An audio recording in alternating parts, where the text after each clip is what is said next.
In this example, we have a table with actual and projected values for each quarter of the year. Using the if statement, we will return the results on this cell whether the actual values are within or outside the budget. Now let's go to cell E3 and start typing in the function. There are three parts in an if function. The first part is the condition. The second part is the result if the condition is true. And the last part is the result if the condition is false. In this case, the condition is set to whether the actual value is less than or equal to the projected amount. If the condition is true, it will say that the actual amount is within the budget, and if not, it is over the budget. Let us set the first condition by selecting cell D3. Less than symbol. And select C3. Now if the value is true, let's type in within the budget. And enclosed in double quotes.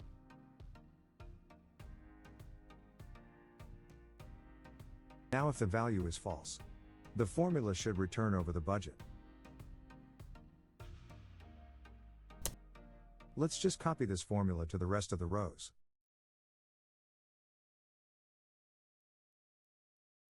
But what if the actual value is equal to the projected value? Our formula returns over budget instead of within budget. This is so because our formula did not specify the condition if the values are equal.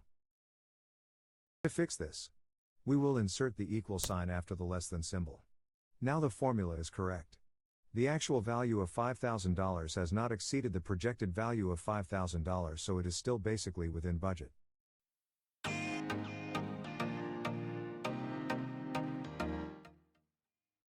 In this next example, we will be using text values as part of the condition. The if statement is not limited to number values. It can handle text values, date values, and even blank spaces. We'll cover that portion in just a second. Going back to our example, we have simple table where if the student passes the subject, this cell value will say, move to the next course. But if not, it should say, retake the course. Let's go to cell D3 and type in the if function. For the condition, we'll select cell C3, equal sign, and type in pass. And enclosed is double quotes. If the condition is true, we will return move to the next course. But if it is false, it should return retake the course. Let's just copy this formula to the rest of the rows. Now the cells are set to return different results based on conditions from different text values.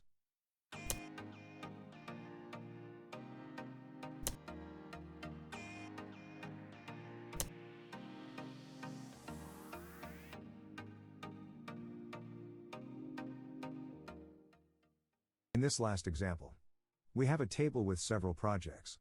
What we want to do here is to fill in the remarks column with the status of each project, whether they are pending, on time, delayed, or ongoing. Since there are more than two results and some may require more than two conditions, I will be introducing something different than our first two examples. Let's click on cell E4. And on the formula bar, type in the if function. We will introduce the end function here. Within this function, our first condition is cell D4 is equal to double quotes. This means to return the true value if the cell is empty. For the second condition, cell C4, which is the deadline, is less than the value of cell C1. Now that the conditions are set, if the condition is true, it should return pending as a result.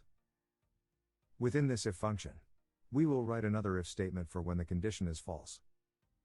What we want to return is the phrase, ongoing, if the project is not yet past the deadline but is also not yet completed. Similar to the previous true condition, we will use the end function because we'll need two sets of conditions. Select cell D4 again, equal sign, and type in double quotes. Now for the deadline, select cell C4, greater than or equal to cell C1. Next is to set the value if the condition is true.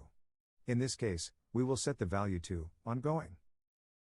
Since there is a third condition, we will write another if statement in this formula.